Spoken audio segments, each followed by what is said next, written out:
So if you just do it without the EOU, .edu. You're not going to pull up the thing correctly.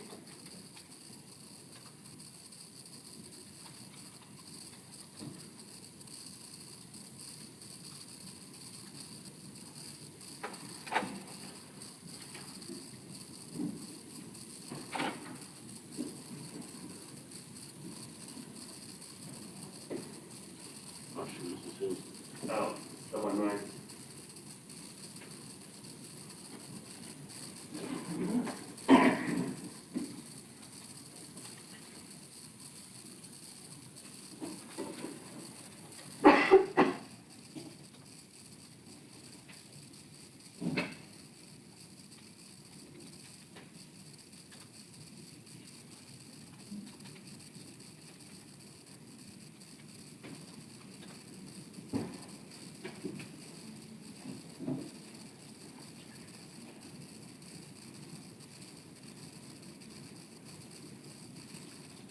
what the? I've given it again.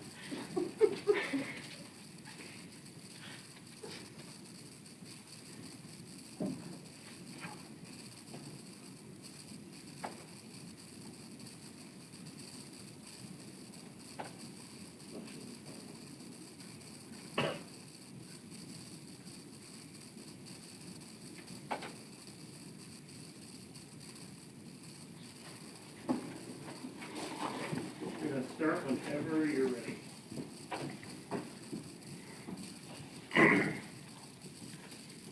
Okay, so we have the chapter on talking, which seems pretty straightforward, so we'll go a little more in depth on it.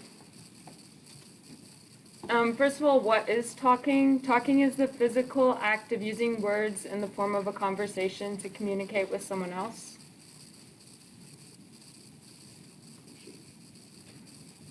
So, breaking down conversation a little bit, it involves multiple parties and it's a joint activity.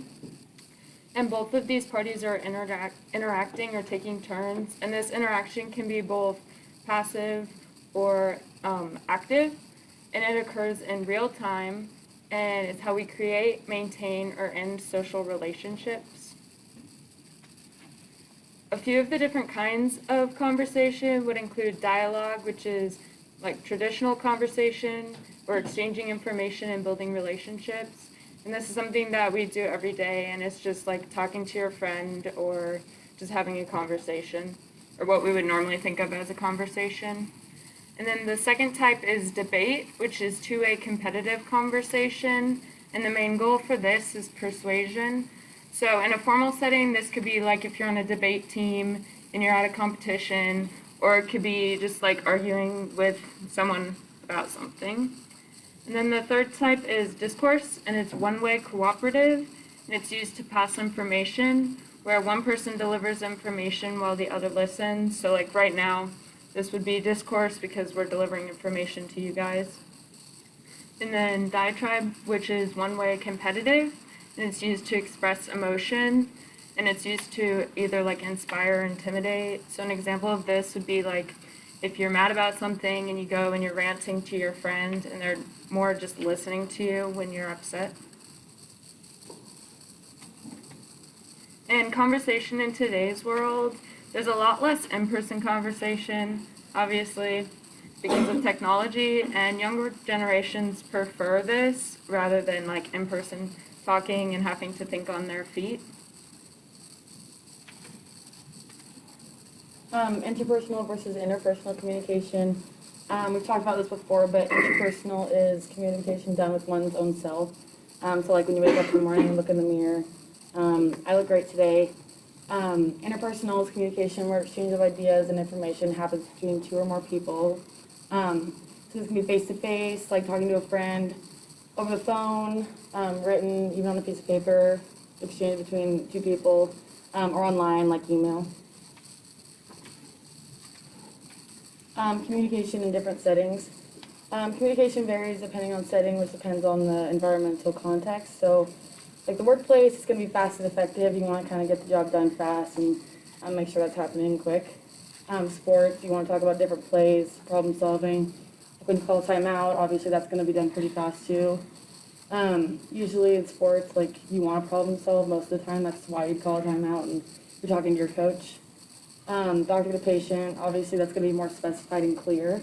You wouldn't just want like a quick rundown from your doctor. So yeah, it's going to have a lot more information. Texting is the quick and easy way of communication. I think that's what a lot of us do. So.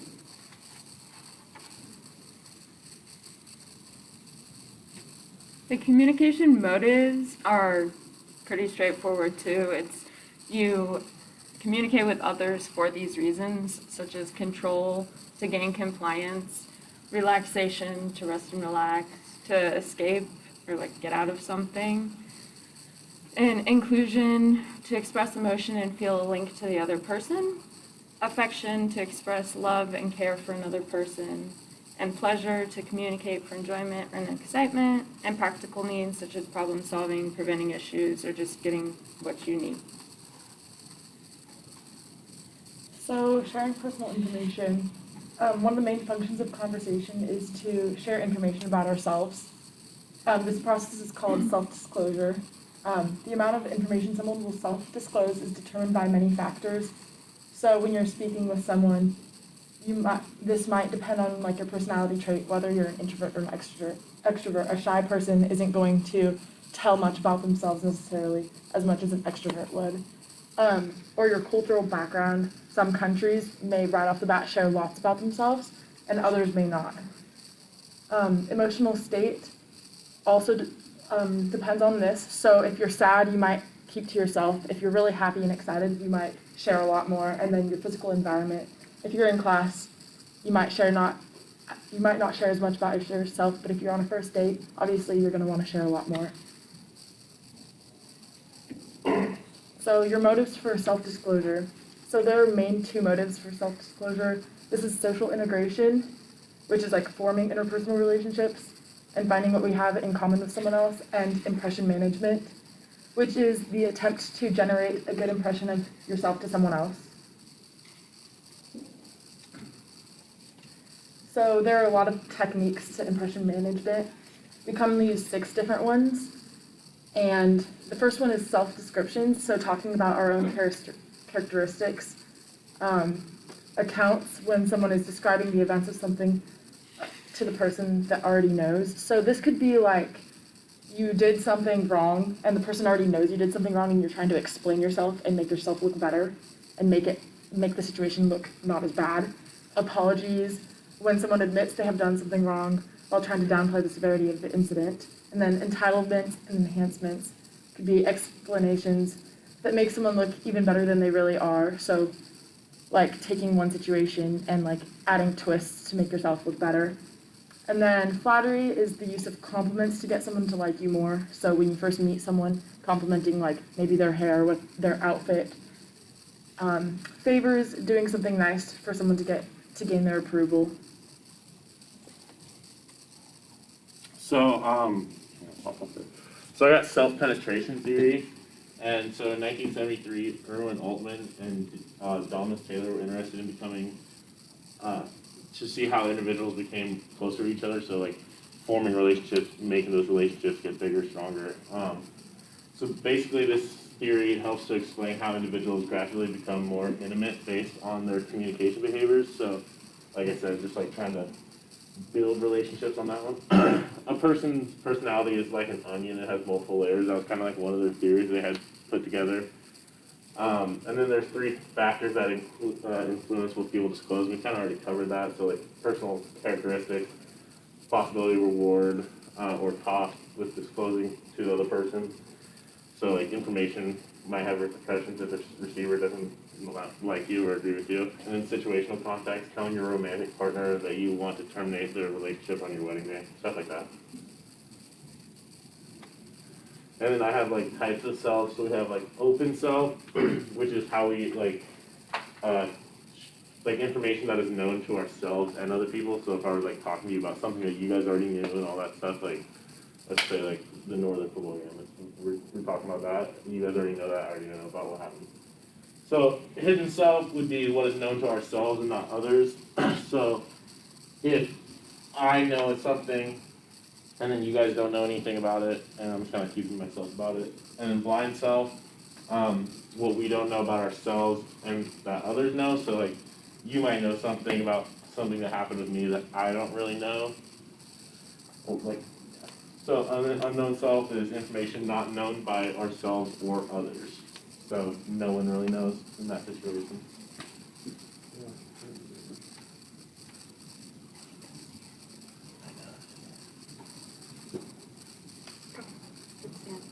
Sam.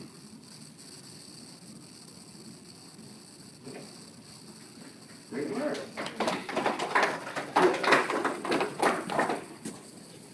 Thank you all for getting us started on discussion meeting. I really appreciate you for getting us going, getting the conversation started. I know that being on the spot, especially as a first group, can be a little bit daunting. So I thought you all did a great job going through ideas in the class, sharing, in a really good and confident way some of the major things that you need to know. And I think this provides a really good overview of some of the key ideas related to talking and conversation and the role that plays in our lives. So awesome job getting us started on discussion leads. I'm not sure why I didn't receive the email with those slides, but you might consider... I'll shoot it to you right now. Okay. You might consider uploading the outline to Canvas as well if you haven't already. That'll just help me to get that part of your assignment graded. So really good work with getting us started there. I think that the discussion leading group did a great job of surveying key ideas and things to know from this major reading and set of ideas in general. So what I want to do for today is build on a lot of these ideas, use some additional examples and context to kind of review these ideas in a little bit more detail using what the discussion group had. So I got that this time. So thanks for sending that. Okay. Oh, gotcha. Especially, since you all were just starting out as the first group, that's not gonna knock against you at all. But just one thing to do is if you do send me your slides or outline in advance, that just lets me send a confirmation email. So if you're worried about that in the future. So before we get into kind of reviewing these ideas and things that the discussion group started, I want to talk a little bit about some of the changes, the applications, and things that I noticed from the early feedback form. So again, last week I asked you to complete a feedback form on Canvas. This was, again, just a way for me to know what's going well for you in the class and what are some things that I can adjust or change in order to make the class better fit for you.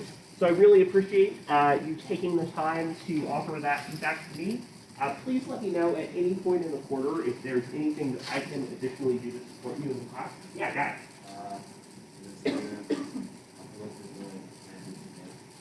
So if you didn't complete this, you can still fill out the form. You should also, if you want to, you can also resubmit it and add information later if you need to. Yeah, so you can still do that if you'd like and have some things to add. So some things that I noticed from folks that have gone well in the class I'm going to continue to do. First of all is kind of reviewing the key ideas, right? So doing a recap of things that we might have covered before, and also sort of using things like the practice quiz questions to help you in reviewing ideas. It was brought up to have kind of a larger review of the week, which I think we can integrate on Fridays as well. Using examples and applications is something that people liked, right? So I think talking about ideas in the class in an applied way is pretty good. And then breaking up things through individual prompts, group prompts, and so on seem to be going well.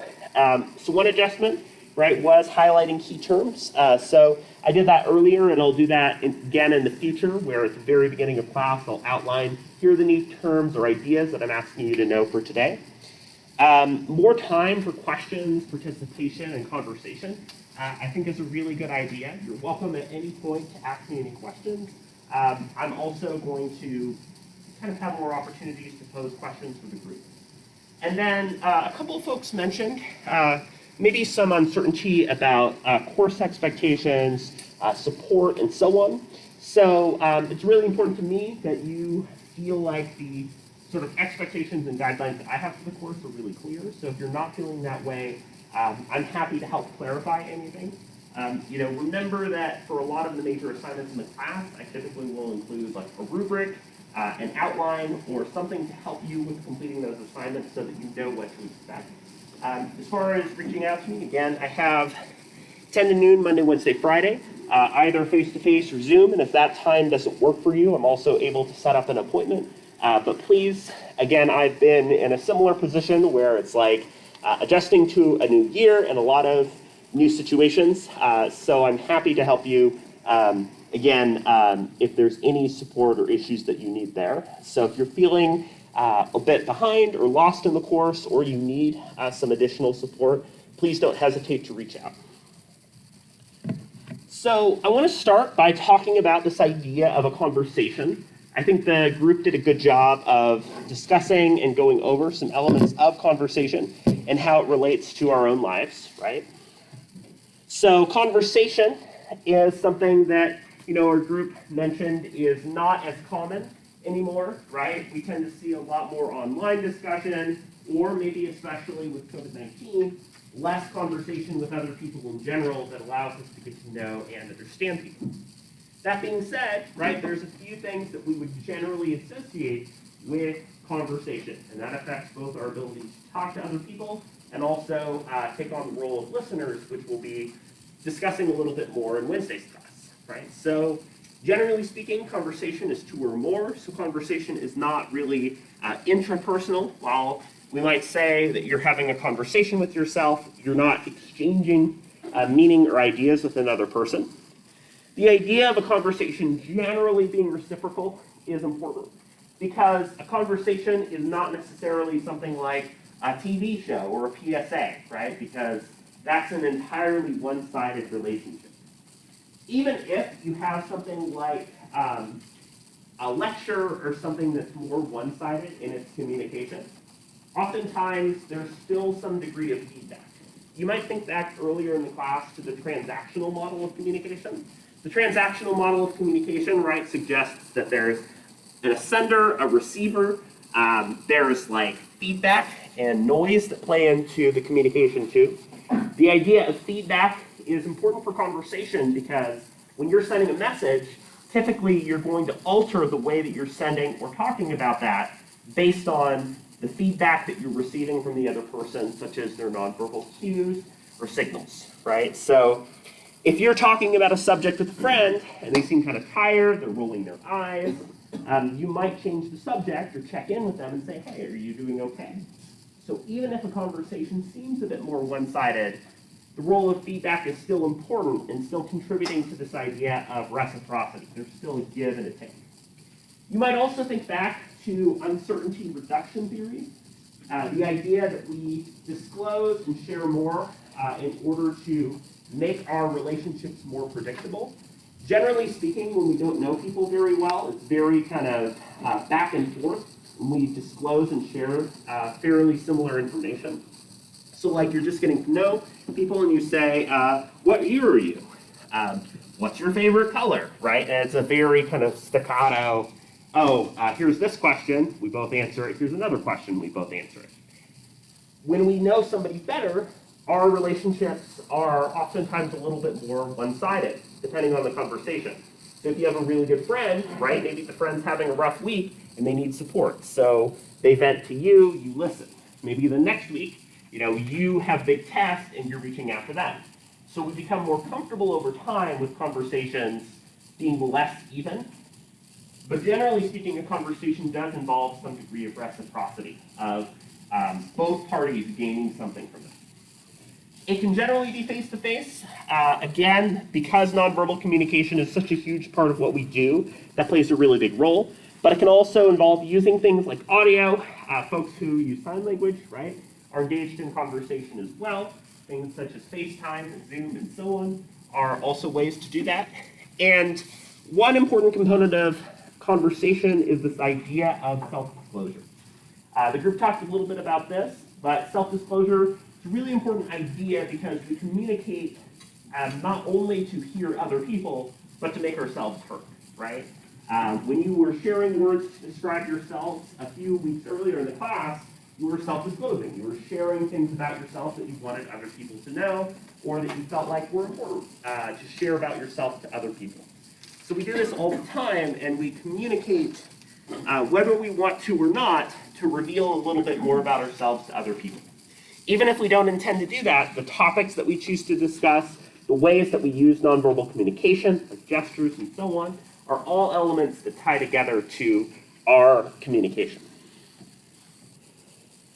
You might think back to Maslow's hierarchy of needs. That is, at the very bottom, we're fulfilling our very physiological needs, food, water, shelter, and so on. We oftentimes have things like self-esteem, belonging, and so on occur toward the middle. And at the top, right, self-actualization, reaching our dreams and goals is the sort of thing that we do once we have our base established and we have those basic ideas reached. So communication needs, as the group brought up, deal with our ability to fulfill these core outcomes using things such as conversation. So the needs that we have can be physical. You can say something like, hey, I really need to get a glass of water. And that can be one way that you use communication and dialogue. They can be social. One major element, of course, is fitting in with other people, feeling like you're being included in something like a conversation or relationship. Especially as you're starting out, right? You're getting to know other students and using that as a way to fulfill social needs. And identity-based needs can also be fulfilled through communication too, right? The quest for identity is the modern pilgrimage. We try to see others to figure out who we want to be. And our conversations that we have, our ability to feel heard and seen, to be understood. If we're having a bad day and we just want to vent and share our feelings, that's one way that we can see our identity fulfilled as well. I think that the discussion group did a great job of going over communication motives, so I'm not going to go over these in super big detail, just to say that you can think about our communication motives as ways that we fulfill our kind of core needs, whether they're physical, social, or identity-based, right? So we're seeking control of our own lives, of our relationships, and so on. We might try to seek relaxation or to feel better about the anxieties we face every day. We might be compelled to escape the situations that we have. So if we're feeling really anxious and worried, you might want to take a vacation. Inclusion, feeling like you're a member of the group. So this ties to membership esteem that we talked about earlier in the class, that if you're a member of a culture or group, the value that you see in yourself as a part of that group is going to play a really big role. We oftentimes, right, seek affection, whether it's in a kind of romantic or familial type of way. And pleasure, right, that can cover a lot of different areas, but it's this idea that we seek out what feels good to us. So those are reasons that we might choose to engage in conversation and communication with other people. So self-disclosure was another idea that the discussion group brought up, right? And I think this is an important idea for us to think about for this class. Self-disclosure deals with the idea that there's a true self or a version of yourself that you're oftentimes withholding or sharing with other people, right? So the idea of a sort of facade or persona or mask that you put on is a way to think about self-disclosure. So again, a lot of folks in things like collective unconscious, so Carl Jung's work, looked into the role of a persona or front that we put on in order to relate to other people. So you might think about the version of yourself that your relationships bring out, or the version of yourself that you choose to share depending on the situation, right? How you talk to a grandparent is probably very different than how you talk to a close friend. And so the type of way that we share, the topics that we might censor and hold back, the way that we want to come across to other people is going to look really different depending on the situation. And so self-disclosure is this way of peeling back the layers. So it's this idea that you can sort of, figuratively and, not literally, given the current situation, unmask and share who you are with other people. So we use self-disclosure for a lot of different things in terms of both our own social integration and impression management, which I'll get to in a minute. But one key idea here is that self-disclosure is a way by which we can feel ourselves being seen and heard by those around us. So self-disclosure is an important idea because we are constantly thinking about the appropriate amount to disclose and share with other people. There's one idea that's been brought up in recent years in particular is this idea of oversharing, or people who share an amount of information that's not appropriate to the context or situation. So maybe you're just getting to know somebody and then you tell them your entire life story, or you share some really personal or intimate details. So one of our challenges is figuring out what is the amount that's appropriate to share given that situation. You're not going to tell your life story to a stranger, not only because you don't trust them or know them, but also because they might feel uncomfortable with that amount of information relative to the little amount of information that you know about them. Again, we become more comfortable with more one-sided conversations and relationships as we get to know other people a little bit better. So self-disclosure is a way that we can, over time, peel back the layers of who we are and feel like we can really be ourselves. So this idea of impression management, right? So oftentimes, and we've talked a little bit about this earlier in the class, how we might portray ourselves on social media might be a somewhat less accurate picture of who we are as people. One thing my other class brought up that was a really good point was that oftentimes we tend to use social media like Instagram when we're doing things. So if we're posting photos of vacations and fun activities and stuff, people might think, oh, this person is doing fun stuff all the time, but maybe you're only posting once a month. You're only posting the highlights. So unless that person sees you all the time, they aren't going to get the full picture of who you are. So that's a key idea here when we're thinking about impression management is what is the version of yourself that you might see online, right? Is there a difference between how professional, how you're appearing to other people, and how are you behaving face to face? One example here, right, is the use of Zoom and other technology like that, right? So maybe you're using something like a Zoom background or a particular space to present yourself. Maybe, you know, you're dressed up nice on the first half, but you're wearing pajama pants and nobody knows because it's not inside the screen. That's literally impression management. It's managing what is in the screen for other people to see, right? So impression management is not only our self-description, right? We use impression management to describe who we are to other people. So something like a bio or profile, if you've ever had to write some sort of short description to describe yourself to others, that's one way that you manage your impressions with other people. Especially if we value and care about our relationships, right? We're going to change and alter how we appear to that person. So if you really want to make a good impression with somebody that's interviewing you for a new job, right, you're going to choose strategies of impression management that make that experience look positive. Accounts, right? Accounts refer to the idea of stories or disclosing information related to yourself. So for instance, you might choose an account where you talk about how you were able to deal with a difficult situation, like an angry customer, and use that as a way of managing your impression and showing I'm a hardworking and reliable person. Apologies, right, are a really big way that we can manage our relationship. So one theory discussed in this reading that I think is a good idea is this expectancy violation theory. So EVT, expectancy violation theory, is the idea that if we feel like our encounter with somebody else goes against or violates what we hope our communication will look like, that we'll take actions to try to correct or deal with that. And one major way to do that is through an apology. So maybe you do overshare and self-disclose information to somebody else related to your personal life or your past relationships that doesn't fit the situation. You might use something like an apology as a way to fix and manage that impression. Not only because it involves the recognition of the problem, but it shows to the other person that it went against how that relationship should have gone. You're acknowledging the problem, and as a result, helping that other person feel more connected to you. A good apology generally includes 3 parts, right? It includes the actual physical apology, like saying that you're sorry. It involves acknowledging the thing that you've done wrong. So saying, here's the issue that I did. So I shared a lot of information about my personal life without asking or knowing you very well.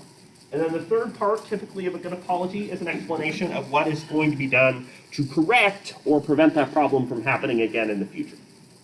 So in the future, I'll try to be a little bit better about sharing information that's appropriate to the situation.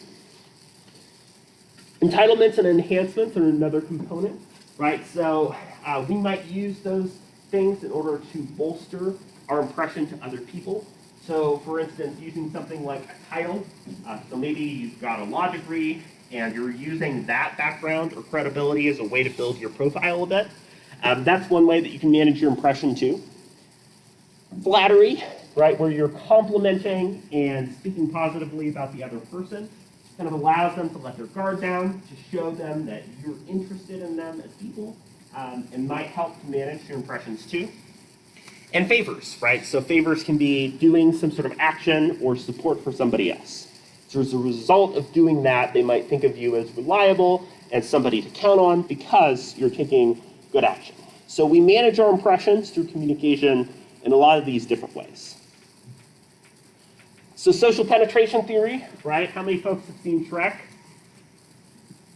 A couple people, right? So this, of course, it's been memed to death, but right. So in the movie, the main character, right, Shrek, feels like he is not being understood by others, and he says, you know, I'm not just a big mean ogre. I have layers, right? There's parts of myself that are not always what people catch on to. There's more to me than that. That's social penetration theory.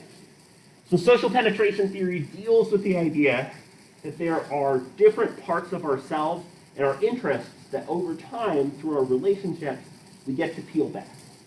I think the discussion group did a great job of describing how under social penetration theory, right, there's different situations or contexts in which we share our relationships. So for instance, we share them socially, we share them in more of a face-to-face interaction, one-on-one, and so on. So social penetration theory deals with the idea that over time, through conversation, the topics and issues and things we choose to share about are going to look a little bit different.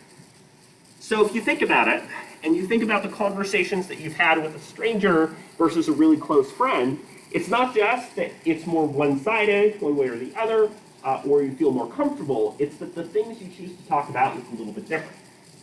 So for instance, at the kind of peripheral layer, the early things that we tend to share are things about ourselves, like major, just kind of demographic or general information.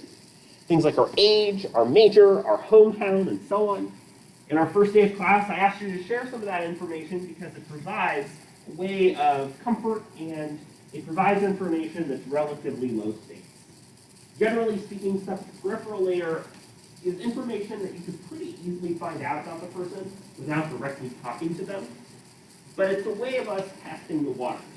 If you share this really basic information, it allows the other person to feel like you're talking to them and sharing, but also helps you build trust so that you're more comfortable sharing other things later. So at a kind of more intermediate level, maybe this is somebody that you've gotten to be good friends with or that you've started to talk to a little bit, you might choose to share a little bit more. So at a more intermediate layer are things such as your political or religious beliefs. Maybe it's some of your interests, like your favorite movies and TV shows. Things about the activities that you're really into, and so on, right? The intermediate layer is a way that you are able to share who you are as a person a lot more. So generally speaking, right, there are a lot of first dates and not as many second dates, right? When people are dating, they'll oftentimes share those peripheral layers on the first date and start to get into the intermediate layers later. And while you have a positive impression of somebody at first and feel good, maybe you realize this isn't quite the person for me because our social or political views are pretty different. We don't have a whole lot in common there. So oftentimes the intermediate level is the make or break moment. It's when you realize, oh hey, this person could be a really good friend. We have a lot in common. Or we don't share a whole lot, and so we might not be able to connect. So then at the sort of central layer are things like our key values and beliefs, things like self-concept, self-awareness, and so on. That is, if you feel really trusted about somebody, you're going to share some of the major goals, the concerns, the ideas that you have. So you might talk about, your dreams in life, like maybe you really want to be a veterinarian. You might share some of that, and the things that just make you tick, right? So this kind of central layer is something that over time we feel more and more comfortable sharing. So social penetration theory is a model that helps us understand that over time, the topics and the ways that we choose to engage in conversation with other people become more and more comfortable, and that we share things that are more and more personal to us as people because we've broken down some of those walls. So those 3 different layers are ways of thinking about this model.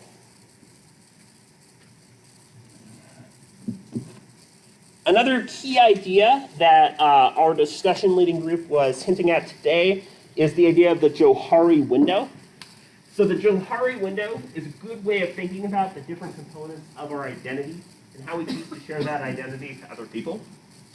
So there's a really silly quote by a fellow named Donald Rumsfeld, who previously served in a leadership capacity under the George W. Bush administration. And he was famous for saying, there are known knowns, that which is known.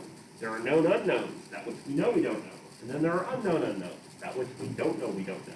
And at the time, it sounded like a silly kind of verbal slip-up jargon. It didn't make a whole lot of sense, right? It sounds bizarre to hear that sentence. But it actually kind of ties into this idea of the Johari window.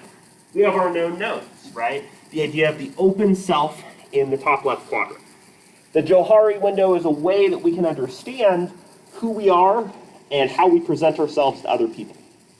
So the things that we know about ourselves and other people know are the open self. So for instance, if you say, hey, I'm a volleyball player, and you have an EOU volleyball sweatshirt, that's something you know about yourself. You know that you're on the team, and that's something other people know about you because you have the sweatshirt or you talk about it on a regular basis. You have the idea of a blind self. So that's a kind of known unknown. So that can be something where you don't know something, but other people pick up on that. Really easy example of this are certain verbal tics and things that you do. So for instance, maybe somebody says, you really pull your hair a lot when you're talking. And you had no idea that you did that. You didn't pick up on that yourself. That's this idea of the blind self. Something that other people know, but you don't know about yourself. This ties into the idea of the looking glass self. Remember that we're constantly imagining how other people are perceiving or picking up on us. And so this idea is important here because it helps us understand why, even though we try to present ourselves to other people, there's things we're missing or don't quite connect. The hidden self, right, is the idea that there are parts of ourselves that we choose not to share to other people. Again, it deals with the idea of self-disclosure and things that we might feel comfortable sharing over time. So for instance, a lot of times, right, members of the LGBTQ+ community might not choose to share or out their identity for a lot of reasons. That might be fear of how it's perceived or picked up on by whoever they might be disclosing to. So that's an example of a hidden self or something you don't choose to share or out about yourself. And then the unknown self are things that neither you nor the other person know. And those might be things that you come to realize over time. So maybe you realize, hey, I thought I was going to be a biology major, but now I'm thinking about being an anthropology sociology major. So that can be under that different quadrant. It's just a model that helps us understand the different parts of ourselves that we might choose to share or not share, right? The known knowns, the known unknowns, and the unknown unknowns. The discussion group also brought up some of the different ways that we engage in conversation, right? So dialogue is generally this two-way cooperative relationship with other people, where you're really talking as a way to get to know and understand the other person. So oftentimes it's this very back and forth. It feels like, you're really engaged with that person. A debate, right? So the group brought up the idea of a competitive debate as an example of this. Something like a public debate or political debate is another example, where while there is active communication, right, it's more focused on a competitive area. One kind of thing that I think is a lot of times missed or misunderstood in things like debate is that typically you are not trying to convince the other person in a more formal debate. You're trying to convince the audience that is watching two people who are discussing or debating each other, right? Rarely, and in something like a formal debate, are the two people actually going to convince each other about anything. Discourse is this idea of cooperative one-way communication. So an example of a lecture is brought up where it's meant to be cooperative and supportive, but it might have somebody who's primarily taking on this type of role. And then a diatribe is something like a rant, right? Where it's one person who's talking, but they're generally kind of angry or frustrated, or they're just kind of going off about an issue and not really allowing the other person the chance to speak. One example of this is if you've ever been sent to the principal's office and they're going off about your behavior, that's an example of a diatribe in action. So some of the key ideas here, right, are how we use conversation to fulfill human needs, how we use things such as self-disclosure, and how things like social penetration theory and the Johari window are able to allow us to better understand and disclose the different parts of ourselves that we experience every day. So what I'd like you to do as we're wrapping up in the last couple minutes or so is either writing or typing. Write an example of these 4 conversation styles that you've experienced in your life. So maybe a time you felt dialogue, a diatribe, and so on. For next week, we'll look at Wrench 229 to 248 and the different listening styles. So again, write down your name and an example of these different styles of conversation. You're welcome to pass that forward or email that to me. And once you finish that, you're welcome to head out for the day. And I will see you later this week.